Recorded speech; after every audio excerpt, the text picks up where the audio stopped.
2024년 6월 오늘 첫째 주를 시작합니다. 이게 벌써 시간이 참 빨리 지나가기도 하고 이제 6월을 지내면 한 해의 절반을 딱 보내게 되잖아요. 그래서 어쩌면 6월은 우리에게 중요한 한 달의 시간이 될 것 같아요. 이제 한 해를 마무리하는 전반기를 마무리하는 시간이기도 하고, 마치 경기할 때 전반전을 마치고 후반전 시작할 때 하프타임의 시간을 갖듯이 우리가 영적 하프타임의 시간을 좀 가져보려고 합니다. 그래서 시간이라는 것의 의미를 한 달 동안 살펴보려고 합니다. 만약에 여러분의 인생이 다 한정되어 있는데 태어나고 죽음이라는 시간에 그 어느 지점을 우리가 살고 있잖아요. 그런데 만약에 내 인생에 한 달밖에 남아있지 않다면, 6월 한 달을 보내면서 한 달밖에 내 인생에 남아있지 않다면 후회 없는 삶을 살기 위해 내가 반드시 해야 할 일이 뭘까?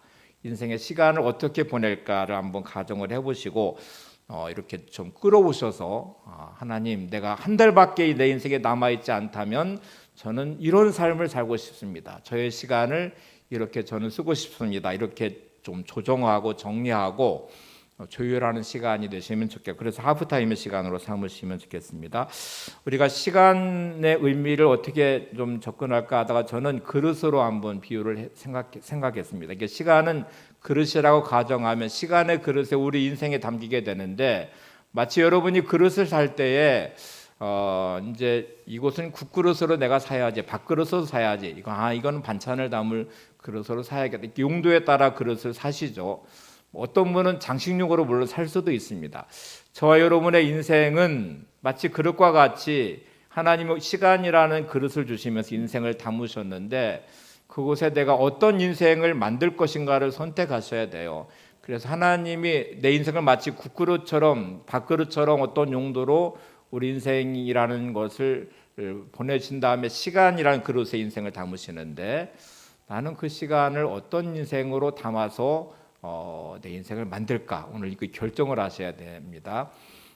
우리가 똑같은 시간을 보내지만 그 시간에 담겨진 인생은 각기 다르죠. 저의 인생이 다르고 여러분의 인생이 다르고, 같은 가족이라고 해도 남편과 아내의 인생이 다를 것입니다. 같은 일을 해도 다른 의미로 인생의 그릇이란 시간 속에 인생을 담아낼 수 있죠. 그러면 나는 도대체 한 달이라고 하는 시간이 주어져 있다면 내 인생 그릇이란 시간 속에 무엇을 담을까? 저는 네 가지를 좀 생각해 보려고 하는데, 인생이라는 거를 잘 살고 또 하나님의 뜻대로 살아내려면 반드시 네 가지의 시간의 의미를 찾아내셔야 됩니다. 첫 번째는 오늘 살펴볼 말씀인데, 사도 바울이 표현한 표대를 향하여라고 말하는 시간의 방향성의 문제, 오늘 살펴보려고 합니다. 나의 시간은 어떤 방향을 향해야 돼요. 그러니까 살아가시면서 되게 많은 분들은 그냥 막 주어진 삶을 열심히 살면 되죠. 방향이 없어요. 향방 없는 자같이라는 사도 바울의 표현처럼 방향이 없는 인생은 문제이죠. 사도 바울은 표대를 향하여, 예수님 만나고 난 다음에 분명한 인생의 방향성을 가지고 시간을 쓰기 시작했습니다. 두 번째는 이제 우선순위가 분명해야 됩니다. 여러분의 시간은 수많은 일들 가운데 우선순위에 따라 선택을 하셔서 시간을 쓰셔야 돼요. 모든 것에 다 시간을 쓸 수 없으니 거기에 우선순위를 정해서 중요한 것부터 시간을 사용하는 우선순위가 분명해져야 되겠죠. 세 번째는 우리의 모든 시간은 다 오늘의 시간을 씁니다. 그래서 오늘의 의미를 살펴보고, 마지막 네 번째는 여러분의 인생의 시간 속에 마치 그릇에 다른 것을 담으려면 비워서 깨끗하게 씻어서 또 원하는 것을 담아야 되듯이, 나의 시간이라는 곳에 담겨진 내 인생 속에 비워야 될 것이 뭐고 채워야 될 것이 무엇인지를 살펴보는 시간, 네 번째 시간으로 가지려고 합니다. 자, 오늘 이제 첫 번째 이 시간의 방향성, 사도 바울이 표현한 표대를 향하여라는 이 제목으로 살펴보죠. 오늘 본문의 마지막 절을 보겠습니다. 빌립보서 3장 14절입니다. 같이 보시죠. 표대를 향하여 그리스도 예수 안에서 하나님이 위해서 부르신 부름의 상을 위하여 달려가노라.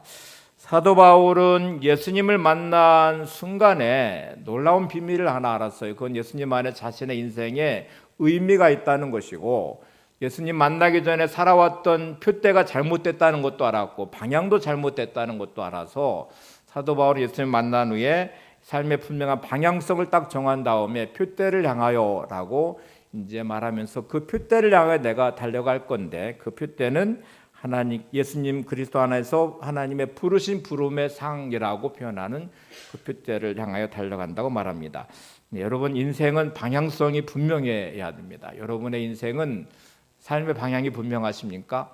내가 오늘을 살아가는 삶이 내일의 방향과 1년 뒤의 방향과 내가 죽음을 맞이하는 순간에 방향성이 분명해서 주님 앞에 딱 섰을 때 그 부름의 상이라는 그 상을 받을 만한 마치 경주자가 100m이든 뭐 마라톤이든 할 것 없이 경주를 할 때 방향이 분명해야 되죠. 표대도 분명하죠. 결승점을 향하여 전력 질주를 하든지 마라톤 하면 가는 거리에 따라서 배분을 해서 자기의 달리기의 속도를 조절하듯이 어쨌든 방향이 분명해야 그 방향을 향해서 결승점까지 가는 것이잖아요. 근데 우리는 삶의 방향성이 정말 분명할까? 하나님이 나를 향해 부르신 그 부름의 상을 향한 방향이 분명할까를 한번 꼭 생각해 보셔야 됩니다. 그래야 인생을 헛되게 낭비하지 않고 살아갈 수 있어요. 많은 분들이 방향 없는 인생을 산다는 게 제일 큰 문제예요. 되게 이렇게 생각하시는 분들이 많아요. 건강하게 오래오래 살아야지 이게 방향이 될까요? 여러분 건강하게 오래오래 사는 거는 물론 좋은 것이죠. 근데 그건 삶의 방향이 될 수 없어요. 그래서 우리 인생은 어쩌면 시계보다는 나침판이 훨씬 더 중요합니다. 여러분의 오늘의 시간을 보시면 내가 몇 살 먹고 뭐 건강하게 오래 살고 돈 많이 벌고 막 이렇게 뭔가 생각하는 그거는 절대로 방향이 아니에요. 우리의 진짜 나침판 하나님이 내게 주신 방향을 찾아서 영적 나침판을 세워놓으시고 그 방향을 따라서 살아가시는 게 대단히 중요합니다. 오늘 이 초점을 놓치시면 안 됩니다.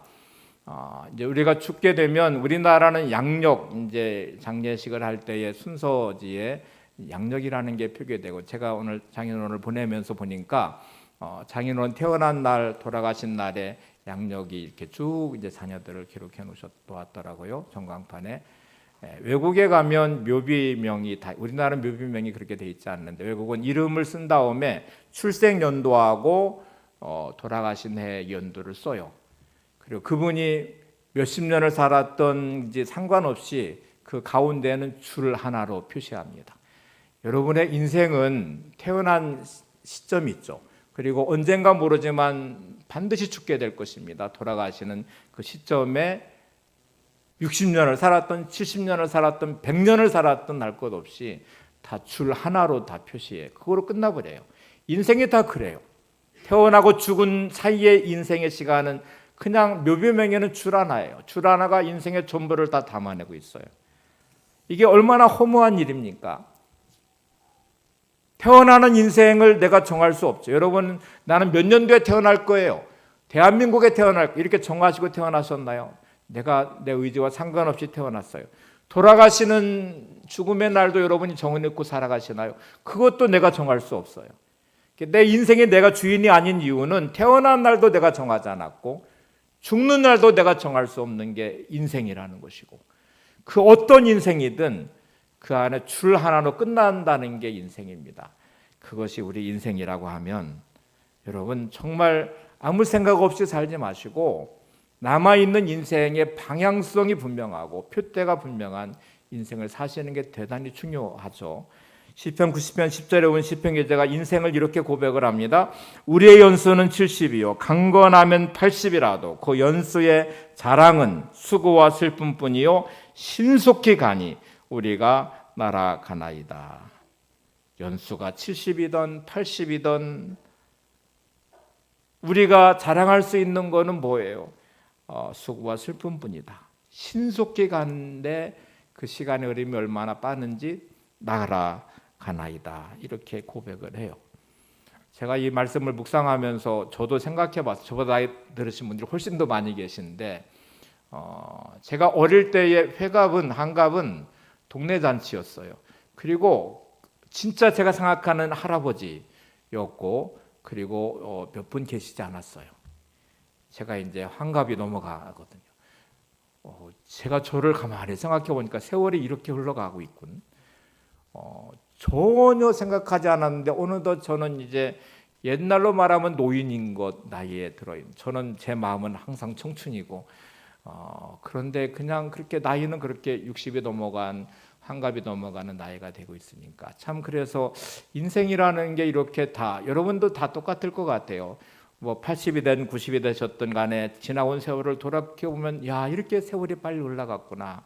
오늘 성경의 표현대로 말하면 신속기간이 우리가 날아가나이다. 그리고 되돌아보는 인생은 성경의 표현대로 수고와 슬픔뿐이다. 이게 자랑할 것은 수고와 슬픔뿐이다라고 말하죠. 그러면 인생이 도덕고 허무한 것입니까? 시편 기자는 그 다음 구절을 말하기 위해서 이거를 전제로 깔아놨어요. 12절이 대단히 중요한데요. 그래서 어떻게 해야 되나요? 우리는 무엇을 위해서 기도해야 될까요? 이렇게 기도하셔야 됩니다. 12절을 보세요. 시편 90편 12절.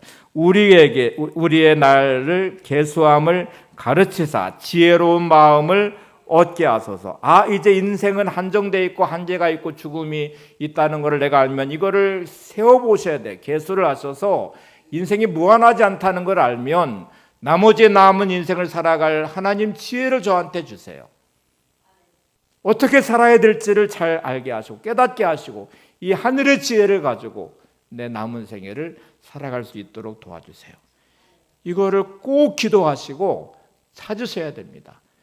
나이가 어리든 많이 드셨든 젊든 뭐 나이가 들어도 상관없이 여러분 오늘 이 지혜가 여러분 안에 있기를 바랍니다. 그리고 이 지혜를 구하시기를 바랍니다. 한정되어 있는 내 인생의 시간들을 나는 어떻게 살아야 될지를 생각하시면서 이거를 결정하셔야 되는데 인생에서 불공평하다고 아무리 말을 하지만 시간만큼 공평한 것이 없어요. 저와 여러분의 시간은 똑같은 시간을 보내고 있어요. 그 시간을 어떻게 쓰느냐에 문제가 달려있는 거죠. 여러분이 선택하시고 여러분이 쓰시는 시간에 따라 어떤 사람은 정말 보석같이 빛나는 인생으로 만들어내고 어떤 사람은 진짜 무가치한 인생으로 만들고요. 죽은 이후에 누군가의 기억 속에 남아있는 내 인생은 정말 감동이 주는 인생이 될 수도 있지만 혀를 차면서 말할 수도 있고 안타까워할 수도 있고 그거는 누군가의 기억 속에 남겨진 것이고 더 무서운 사실은 하나님 앞에 우리의 인생은 반드시 평가된다는 것입니다. 그래서 어떻게 시간을 쓸 것인가? 오늘 시편의 고백처럼 하나님 우리의 날을 계수함을 가르쳐서 지혜로운 마음을 얻게 해주세요 라고 여러분이 정말 진실한 마음으로 고백하신다면 우리는 적어도 세 가지의 의미의 표대를 향하는 방향성을 가지셔야 됩니다. 첫 번째는 사도 바울이 말하는 표대는 영적 성장과 성숙의 표대입니다. 이 방향성이 아주 분명해요. 사도 바울은 예수님을 만나고 난 다음에 자신의 표대는 주님을 닮아가는 것입니다. 영적으로 날마다 성장하고 성숙해져서 오늘을 살아가는 만큼 내일을 사는 만큼 아니 나머지 나의 생애를 사는 그 끝에는 주님을 더 닮기를 원합니다. 영적으로 더 성장하고 성숙한 사람이 되기를 원합니다. 하는 이 고백, 성품훈련이라고 말해도 좋을 것 같아요. 여러분은 어떠신 것 같아요? 예수를 만나고 나서 영적으로 성장하고 계십니까? 성숙해지고 계십니까? 살아가는 시간만큼 주님의 성품을 닮아가십니까? 여러분의 모습 안에 주님의 모습이 드러나고 있습니까? 토저가 이것이 성공이라는 책을 썼는데요. 도대체 뭐가 성공일까? 토저가 말하는 성공은 이런 것이었습니다. 진정한 성공이란 그리스도가 사랑하는 것을 사랑하고 그분이 미워하는 것을 미워하고 그분이 소중히 여기는 것을 소중히 여기는 것이다. 진정한 성공은 돈을 많이 벌어서 재벌이 되는 것도 아니고 권력을 얻어 최고의 권력자에 오르는 것도 아니고 학문적 업적을 남겨서 뭐 대단한 성과를 얻어내는 것도 아니에요. 진정한 성공은 예수님이 사랑하는 것을 사랑하고 예수님이 미워하는 것을 미워하고 예수님이 소중히 여기는 것을 소중히 여기는 삶을 사는 것입니다. 자, 다시 한번 점검해 볼까요? 여러분은 주님이 사랑하는 것을 정말 사랑하며 살고 계십니까? 주님이 미워하는 것을 미워하며 사십니까? 주님이 소중히 여기는 것을 소중히 여기십니까? 주님이 사랑하는 것을 나는 사랑하지 않아요. 주님이 정말 싫어하는 것을 내가 그곳을 쫓아서 열심히 세상의 방식으로 세상의 모습으로 살아요. 주님이 안타까워하고 혀를 차듯이 너무너무 싫어하는데 그거는 나를 좋아하면서 그 길을 따라 살아가요. 자녀를 키우시는 부모님들은 자녀를 사랑하는 마음이 이렇게 됐으면 좋겠다고 말하는데 엇나가는 자녀를 보는 부모의 심정이 어떠신가요? 반항하는 자녀, 부모가 원하는 것과 정반대로 살아가는 자녀, 청개구리처럼 부모가 원하는 대로 살지 않고 정반대로 살아가는 인생의 모습이 우리 안에 있지 않을까요?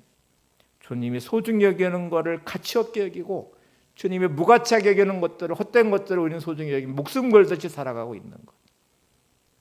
이 예배의 자리는 하나님이 너무너무 원하시는 가장 소중한 가치일 거예요. 근데 예배를 아주 그냥 우습게 알고 세상의 것들로 예배를 빼앗기고 있는 모습이 있다면 그게 우리 어떤 모습일까요? 여러분, 지금 사도 바울은 그 앞에 구절은 주님을 만난 표대를 딱 정하고 난 다음에 세상의 것들을 배설물처럼 여겼대요. 예수님 만나기 전에 그는 세상적인 것들을 추구했습니다.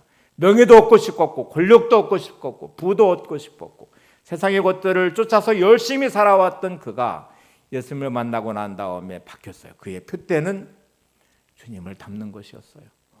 영적으로 성장하고 성숙해 가는 것이었습니다. 그래서 자신은 예수님 안에서 부름받은 그 표대를 향하여 부름의 상을 위해 달려가기 위해서 세상의 것들을, 친한 것들을 배설물처럼 여기겠다고 선언하고 있습니다.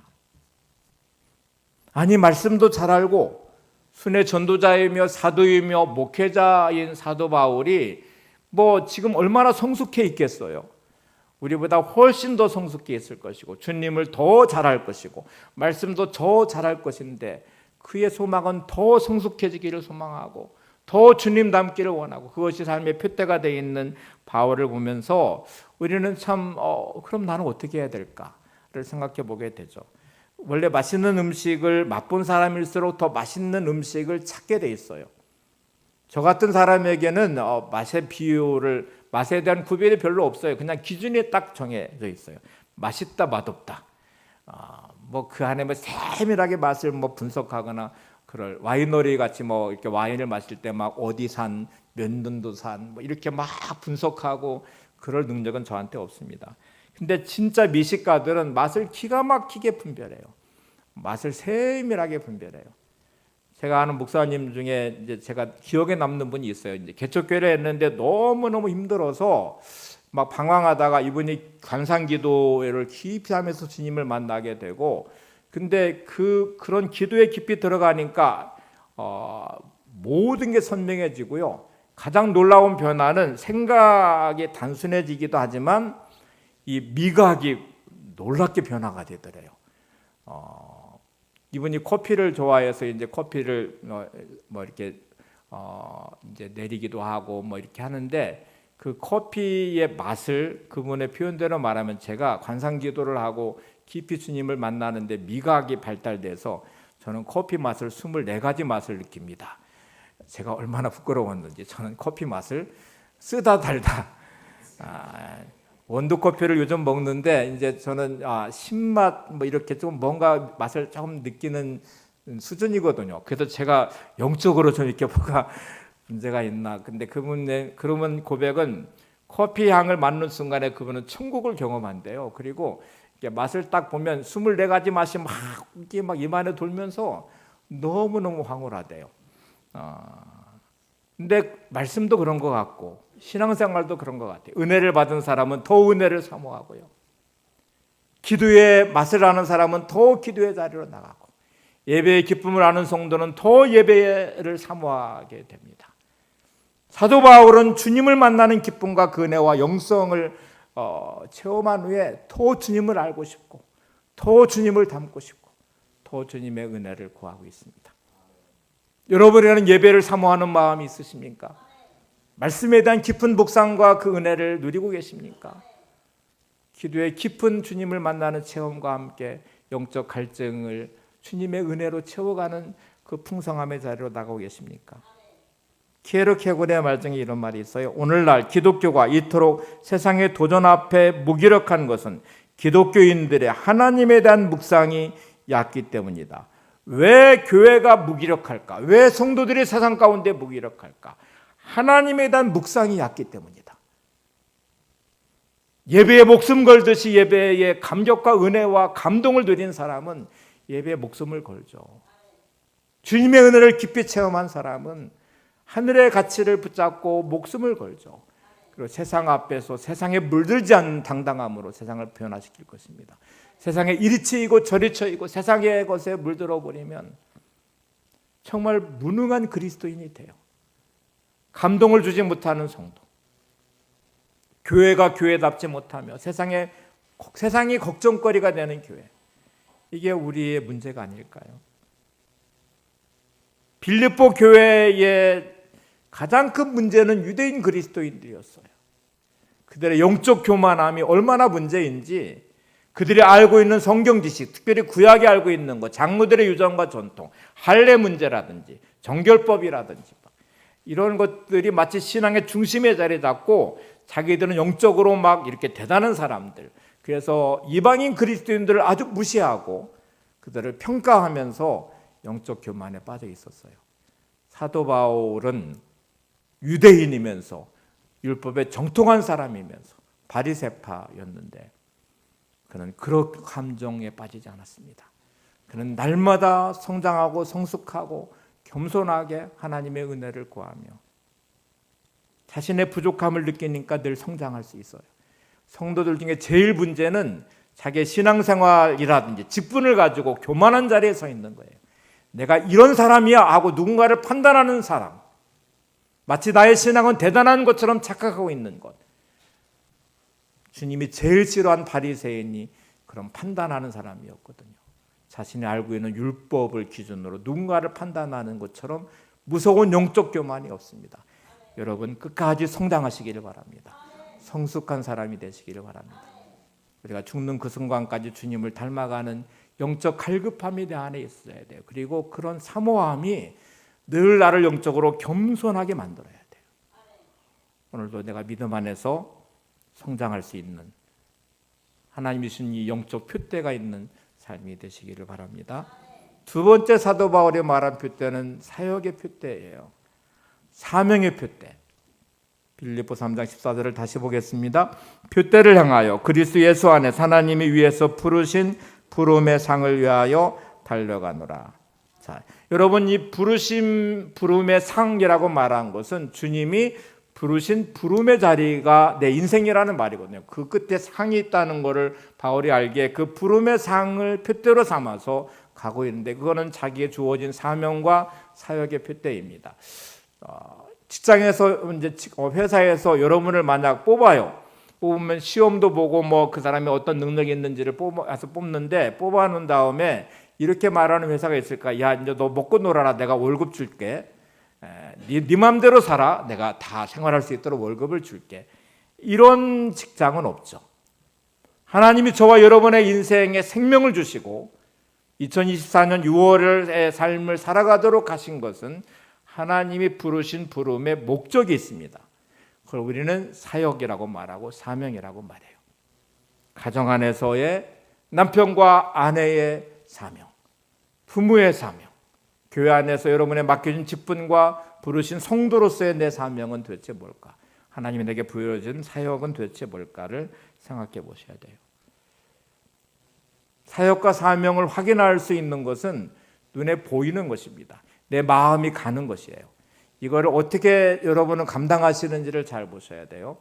교회에 왔는데 이렇게 보니까 지저분해요. 나한테 보였어요. 저희 집사람이 있는데 집사람과 나는 보는 게 전혀 다르더라고요. 나는 안 보이는데 기가 막히게 보는 것이 있어요. 그래서 저는 가끔 그게 사명이라고 말을 합니다. 눈에 보이면 이렇게 할 수 있어요. 교회 왔더니 왜 이렇게 지저분한지 모르겠어. 도대체 뭐 하는지 몰라. 하나님은 여러분에게 보여줬어요. 그 여러분의 사명이에요. 그거를 치우라고 보여준 거예요. 판단하고 정죄하라고 보여준 게 아니에요. 다른 사람한테 안 보이는데 나한테 보였고 마음에 쓰이잖아요. 마음이 가고 있잖아요. 그러면 조용히 주어서 깨끗하게 하시면 돼요. 교회 왔는데 누군가가 막 거슬리기 시작해요. 저는 이제 목사하고 여러분 목회하는 이제 목회자인데 저는 늘 기도해요. 여러분에게 볼 때 단점이 보이지 않고 장점만 보이기를. 여러분을 미워하면 안 되잖아요. 여러분을 비판해도 안 되잖아요. 저한테는 가장 소중한 분들이어서 제 마음에 늘 가장 소중한 분으로 제게 남기를 기도해요. 그리고 그의 연약함이 보이면 목회자로서 저에게 주신 사명을 여기고 그분을 위해 기도를 해요. 그리고 말씀으로 어쨌든 상담이든 말씀이든 대화이든 그분을 세워줄 수 있게 제가 할 수 있는 역할이 뭔가를 생각해 봐요. 그게 저의 사명이거든요. 여러분도 똑같아요. 교회 와서 누군가의 문제가 보이면 하나님께서 여러분에게 주신 사명이 뭐냐면 야, 저분을 위해서 기도를 해라. 중보기도자의 사명으로 여러분을 보내신 거예요. 그 연약함이 보이면 이게 보여요. 그러면 여러분을 향해서 저 연약함을 네가 좀 채워줘라. 네가 좀 도와줘라. 그러라고 함께 그리스도의 몸을 이루는 지체로 여러분을 부르신 겁니다. 가정 안에서도 똑같아요. 남편의 허물이 막 보여요. 아내 되신 여러분들, 남편을 비난하고 판단하라고 여러분의 자리가 있는 게 아닙니다. 남편의 연약함을 품어주라고 여러분의 자리에 있는 거예요. 그 남편을 위해서 눈물로 기도하셔야 되고 내가 도울 수 있는 부분을 도우셔야 돼요. 아내가 바보 같다고 미련하다고 막 핀잔하는 남편이 되시면 안 돼요. 그래서 여러분이 남편이 되신 거예요. 주님이 목숨 버려서 구원하시고 그 가치를 세워놓은 것처럼 여러분을 통해서 아내의 가치가 높아지도록 여러분 남편 자리에 여러분을 보내신 거예요. 부모 되신 여러분들, 자녀를 교훈과 훈계로 양육하라고 말씀이 우리 지난주 살펴봤는데 이거 막 혼내고 막 해서 막 자녀를 그렇게 세우라는 말이 아니에요. 그 앞에 자녀를 누욕게 하지 말라는 말씀이 뒤따라온 이유는 영적으로 자녀의 연약함을 볼 때 부모는 눈물로 기도로 자녀를 세우셔야 되고 말씀으로 세우셔야 되고 자녀를 책임지는 영적 부모가 돼요. 그게 부모의 역할이라는 거예요. 사명은 그런 것이고 사역은 그런 것입니다. 주님이 부르셨다면 부름의 자리에 여러분이 쓰임받을 수 있도록 기도하셔야 돼요. 여러분 능력 달라고 기도하지 마시고 하나님이 주신 일을 감당할 수 있는 능력을 달라고, 내게 맞는 능력에 맞는 일을 달라고 기도하시면 안 돼요. 맡겨진 일을 감당할 능력을 달라고 기도하셔야 돼요. 저는 능력이 없는데요. 저는 힘이 없는데요. 저는 가난한데요. 저는 몸이 아파서 병약해서 못하는데 이렇게 접근하시면 안 돼요. 맡겨진 사명을 감당할 능력을 저에게 주세요. 다시 생각해 보세요. 하나님, 제가 이 일을 하고 싶은데 몸이 건강하지가 않아요. 이 일을 감당할 건강을 저한테 주세요. 하나님, 제가 이 일을 하려고 하는데 돈이 없어요. 이 일을 할 수 있는 물질을 저한테 주세요. 이게 맞는 기도예요. 돈 없어서 못해요. 건강하지 못해서 못해요. 시간 없어서 못해요. 말이 안 되는 거예요. 여러분, 회사에서 월급을 주는 건요, 그 사람의 능력, 재능을 쓰고 대신 생활을 책임지는 거거든요. 회사는 고용을 할 때 그 사람을 책임져요. 생활할 수 있도록. 그리고 그 사람의 재능과 능력을 써요. 하나님 우리에게 은사를 주셨고 재능을 주셨고 사역과 사명의 자리를 부르셨다면 감당할 수 있는 능력을 주십니다. 이게 중요한 부분이에요. 그래서 몸이 아파서 못해요. 그러면 건강을 주실 거예요. 물질이 없어서 못해요. 그러면 필요한 재물을 주실 거예요. 돈 없어서 못해요. 건강하지 못해서 못해요. 시간 없어서 못해요. 이렇게 접근하시면 안 돼요. 다시 강조합니다. 여러분에게 맞는 일을 달라고 기도하지 마시고 맡겨진 일을 감당할 능력을 주세요. 성경에 쓰임받은 모든 사람들을 잘 들여다보시면 그 사람의 능력을 보고 쓴 게 아니에요. 요셉이 형제들한테도 버림받았어요. 부모한테도 잊혀진 존재예요. 근데 하나님이 애굽의 총리로 그를 쓰신 것은 그를 통해서 필요한 능력과 지혜를 주신 거잖아요. 쓰시기 위해서 그를 총리의 자리에 세우신 것이고 쓰시기 위해서 지혜도 주신 것이죠. 다윗은 아버지에게조차도 인정받지 못한 자녀였어요. 사무엘이 자녀를 다 불러오라고 했는데 다윗만 안 불렀거든요. 부모 눈에 차지 않는 자녀였어요. 근데 하나님이 그를 기름 부으셔 택하셔서 이스라엘 민족의 왕이 되게 하셨어요. 필요한 능력을 하나님이 주신 거잖아요. 포로로 끌려간 다니엘과 사드락과 메삭과 아벳느고는 10대 나이에 포로로 끌려간 정말 비참한 신세예요. 그들이 원칙을 정하고 뜻을 정하는 순간 하나님이 주목하시고 그들을 쓰시잖아요. 지혜를 주시고 애굽의 총리가 되게 하시고 관직에 올려놓으시고. 오늘 이 접근이 대단히 중요합니다. 여러분, 내게 주어진 내 삶의 역량을 하나님이 키워가시도록 하나님께 맡기시기 바랍니다. 이사야 54장 2절에 보시면 내 장막터를 넓히라는 구절이 나와요.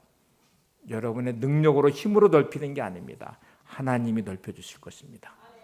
사역의 자리에 서시면, 사명의 자리에 서시면, 여러분의 가정의 일터의 교회의 중심에서 하나님이 주신 사명을 찾아서 표대를 향하여 믿음으로 나가시면 하나님은 필요한 것들을 채우실 것입니다. 그건 하나님이 하시는 일이지 여러분이 할 일이 아니에요. 건강도 하나님이 주셔야 되고요, 물질도 하나님이 주셔야 되고요, 환경과 문제도 하나님이 열어주셔야 되는 것이지 내 힘과 능력으로 하는 것이 아닙니다. 오늘도 이 믿음 안에서 능력을 달라고 기도하시고 사명의 자리에 서시기를 바랍니다. 세 번째는 사도 바울이 말한 표대는 각자 은사와 재능에 따라서 다르다는 것입니다. 이게 아주 중요한데 사람들은 이 표대를 똑같은 표대라고 생각해요. 마치 너와 내가 경쟁해야 되는 표대라고 생각해요. 그런 게 아니에요. 사람은 본능적으로 비교하는 진짜 못된 습성이 하나 있어요. 혼자 있으면 자기와도 비교해요. 그래서 신세한탄해요. 돈 없는 나를 비교하고, 가난한 나를 비교하고, 나이 많이 든 나, 배우지 못한 나, 뭐 이렇게 병든 나, 항상 나를 비교해서 비참하게 나를 생각하고 스스로 자기를 동정하고요, 열등감에 사로잡혀 있어요. 누구와 함께 있으면 또 그 사람과 꼭 비교를 해요. 하나님 우리 각자의 인생을 주셨습니다. 표대는 우리 각자의 주신 우리의 표대이지 누구와 비교하는 경쟁의 표대가 아니에요. 권투 경기를 하는 선수도 체급이 같은 체급으로 붙여놓지 같은 다른 미들급과 헤비급으로 붙여놓지 않잖아요. 예수님이 달란트 비유에 각기 사람에 따라 5달란트, 2달란트, 1달란트를 맡겨서 그 달란트대로 쓰임 받은 거로 결산하시지 1달란트를 5달란트 받은 사람과 비교시키지 않아요. 여러분, 우리는 각자 다 다른 인생을 삽니다. 어떤 사람은 물질의 재물의 은사와 재능을 주셔서 돈을 많이 벌게 하시고, 어떤 사람은 지식의 재능을 주셔서 학문적인 업적을 남길 수 있도록 하시고, 어떤 사람은 공부를 못하지만 체력의 재능을 주셔서 운동선수가 될 수도 있고, 그러니까 다 인생이 다르잖아요. 옛날에는 IQ로만 인생을 다 판단해, 요즘에 EQ도 있고 이렇게 여러 가지 분석하는 방식들이 있잖아요. 그러니까 여러분, 우리가 슈퍼맨이 아니에요. 요즘에 교육이 잘못된 것 중에 하나가 다 똑같은 교실 안에 똑같이 놓고 똑같이 가르치니까 거기에 공부를, 머리가 나쁜데 어떻게 공부를 잘해요? 이 아이를 대학교까지 끌고 가면서 공부시켜서 무슨 지식으로 쓰임받을 수 있을 것 같나요? 그냥 살아가는 동안 계속 열등감만 느끼다가 사회에 낙오자가 될 확률이 많죠. 하나님이 그 사람에게 준, 그 아이에게 준 고유한 재능과 은사를 따라서 쓰임받도록 하는 게 부모가 하셔야 될 일입니다. 이때 가장 중요한 건 이제 집중이라는 거예요. 집중의 원리가 필요한데, 여러분, 물은 아무 힘도 없잖아요. 물은. 근데 강철과 철판을 자르는 그러니까 뭐로 자르는지 아세요? 물로 잘라요. 물이 어마어마한 압력을 가해서 쏘기 시작하면 그 물이 강철을 잘라요. 철판을 잘라내요. 그거는 모서리가 아주 부드럽게 만드는 가장 확실한 자르는 방법이래요. 이게 물에도 집중시키면 어마어마한 힘이 있어요. 제가 어릴 때 이 렌즈에 햇빛을 모아서 종이를 이렇게 구멍을 내기도 하고 천을 구멍 내기도 했던 기억이 나는데, 햇빛도 이렇게 모으면, 집중시키면 그렇게 구멍을 뚫어내기도 해요. 레이저가 빛을 집중시켜서 뚫어내는 거잖아요. 여러분, 내 인생이 하나님이 주신 은사와 재능에 따라서 집중하고 여러분의 인생을 사시기 바랍니다. 그때 하나님은 여러분의 인생을 쓰실 것입니다. 축구 선수에게 수영 선수처럼 수영 못한다고 비아냥거리는 사람이 있습니까? 수영 선수에게 축구 못한다고 말하는 사람이 있나요? 축구 선수는 축구만 잘하면 되잖아요. 수영 선수면 수영만 잘하면 되잖아요. 저의 동기나 후배들, 이제 대학 교수로 있는 친구들이 꽤 있는데, 이 친구와 저와 만나요. 그러면 이 친구들이 성경을 많이 할까? 목회를 많이 할까? 절대로 많이 몰라요. 이 친구들은 자기가 공부한 분야만 알아요. 다른 데는 거의 문외 아니에요. 거기에 집중해서 학위를 받고 교수를 하는 거죠. 저는 목회를 30년 넘게 했으니까 특별히 나눔의 교회 안에 여러분을 향한 영적 지도력은 누가 뭐래도 제가 최고입니다. 다른 사람과 비교해서 제가 우리 목사님은 뭐가 부족해 이럴 수 있죠. 제가 부족하죠. 다른 목사와 비교해서 부족한 게 많이 있죠. 근데 저는 하나님이 저에게 맡겨줬다고 믿기 때문에 나눔의 교회 안에서는 제가 최고의 목사예요. 여러분에게는 영적 지도를 할 수 있는 최고의 목사여야 돼요. 저한테 여러분은 최고의 성도여야 돼요. 하나님이 보내주셨으니까. 제가 밖에 나가서 다른 교인들과 여러분을 막 비교해가지고 우리 교회는 왜 그런지 몰라, 우리 장로님은, 집사님은, 권사님 이렇게 말하면 저는 목회자의 자질이 없어요. 하나님이 저한테 보내주신 최고의 성도가 여러분이에요. 저한테는 여러분이 최고예요. 누구와 비교할 수 없어요. 여러분 자녀를 다른 아이와 비교하는 부모가 제일 나쁜 부모거든요. 여러분한테 자녀는 최고의 자녀여야 되고요, 최고의 부모여야 되고, 최고의 아내와 최고의 남편이어야 돼요. 그러셔야 돼요. 그래야 하나님이 주신 인생을 사는 것이고 맡겨진 사역과 사명을 감당하는 것입니다. 여러분, 하나님이 주시는 최고의 인생입니다. 하나님은 여러분을 주님보다 더 사랑하셨어요. 그래서 주님의 목숨을 지불하고 여러분의 생명을 사신 거거든요. 최고로 사랑받는 자녀라는 사실을 기억하시고 이 믿음으로 승리하시기를 바랍니다. 19세기 말에 D.L. 무디가 사역을 전환하는 중요한 전환점이 있었어요. D.L. 무디는 진짜 머리가 나빴어요. 그래서 예전에는 1800년대는 세례도 아주 엄격하게 해서 세례 문답에서 늘 낙제를 해가지고 몇 년 만에 세례를 받았어요. 이게 머리가 그렇게 나빴어요. 그는 주님을 막 공부도 못하기도 하고 배우지도 못했고 구두 닦기를 하고 있었고, 그런 그가 예수님을 만나고 은혜가 너무 커서 주일학교 교사를 하고 싶었어요. 그래서 목사님한테 가서 저 주일학교 교사를 좀 시켜주세요.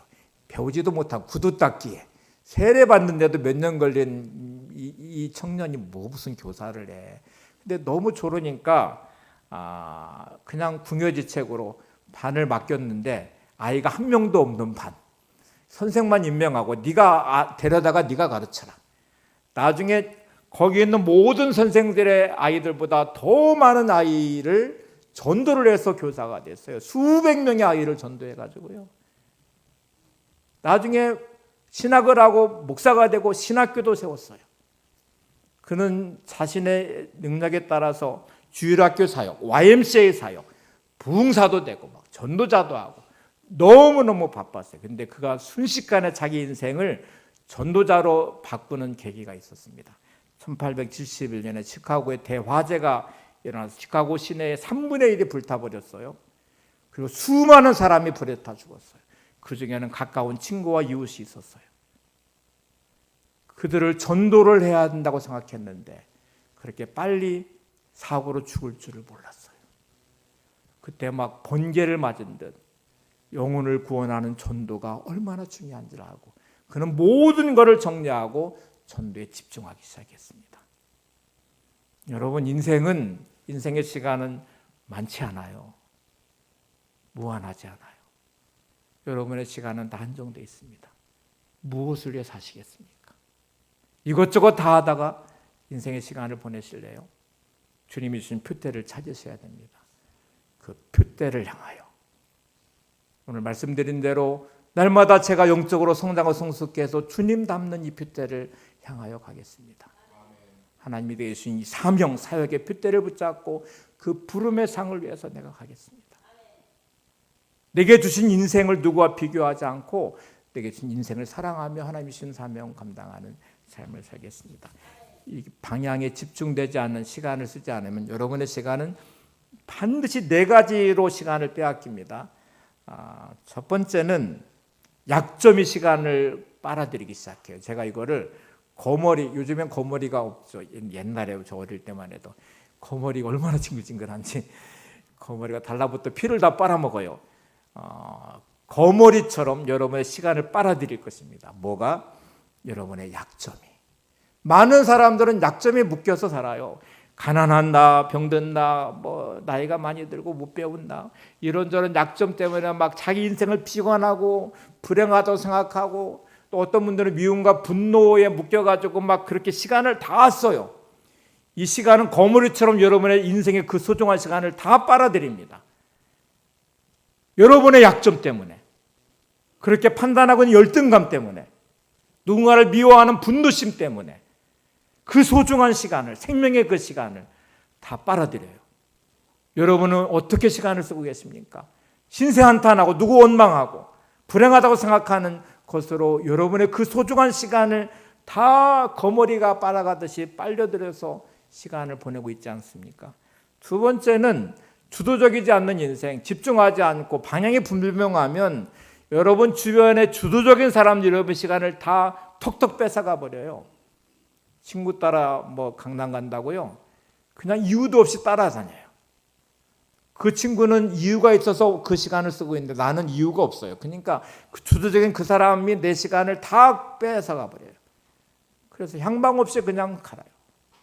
여러분은 아무 생각 없이 사니까 누가 부르면 부르는 대로 이렇게 하면 이렇게 저렇게 하면 저렇게 하고 친구 따라 강남 가도 이유 없이 그냥 그렇게 시간을 흘려보내요. 세 번째는 급한 일들이 시간을 뺏어가요. 여러분 소중한 것은 대부분 급하지가 않아요. 공부하는 학생들에게 가장 중요한 건 공부하는 겁니다. 예수 믿는 저희 여러분들에게 가장 중요한 거는 오늘 이 말한 이 표대를 향하여 한 이런 기준들일 거예요. 근데 급한 게 있죠. 막 오늘 내가 급한 일들, 먹고 사는 게 급해, 뭐 이런 게 급해, 저런 게 급해. 근데 급한 거를 하다가 진짜 중요한 거를 못 해요. 거기가 시간을 다 뺏어가 버려서. 시간은 무한정으로 나한테 주어지지 않거든요. 어느 데인데 시간은 쓰여지는데 그냥 급한 일에 급하게 막 현실에만 치중하다가 보니 중요한 일을 못해요. 아이들에게 중요한 건 공부라는 건데 공부가 중요한데 공부는 급하지가 않거든요. 언제만 급하냐면 시험 보기 전에만 급해요. 이게 벼락치기라는 공부를 하는데 진짜 공부 못하는 아이들이 벼락치기 공부를 하는 거예요. 중요하다고 생각하면 아이들은 선행학습을 하든 예습복습을 하든 계속 공부하는 시간에 자기 시간을 할애해서 그 시간을 써요. 근데 이게 중요하지만 급하지 않으니까 게임하는 게 급한 것 같고 TV 봐야 되고 뭐 이렇게 저렇게 하는데 시간을 다 쓰니까 정작 중요한 공부하는 시간에 시간을 쓸 시간이 없어요. 여러분 진짜 인생에 중요한 게 뭔 것 같아요? 우선순위에 대한 말씀을 드릴 때 말씀드릴 텐데 여러분의 진짜 중요한 표대를 딱 정해놓으시고 다른 것들이 그 시간을 침범하지 못하도록 여러분의 시간을 지켜내셔야 돼요. 하나님 나라 가서 보시면 예배가 여러분에게 중요한 표대였을 것입니다. 지금 요한계시록을 새벽에 보고 있는데 4장과 5장이 사도 요한이 부름을 받아서 하늘나라에 딱 올라가는 순간에 본 첫 번째 장면은 예배였습니다. 하나님 나라에서 우리가 해야 될 가장 중요한 건 예배예요. 이 땅에서 우리가 목숨 걸어야 될 가장 중요한, 목숨 걸고 지켜야 될 가장 중요한 건 예배자의 삶입니다. 초대교인들은 이 예배에 목숨을 걸었던 예배자의 모범을 보였어요. 우리는 이 시대에 바쁘고 분주하고 힘들겠지만 예배에 목숨 건 성도가 필요하고요. 그런 성도가 있으셔야 돼요. 네 번째는 사람들은 되게 칭찬받는 일에 집중하기 시작해요. 이게 진짜 문제예요.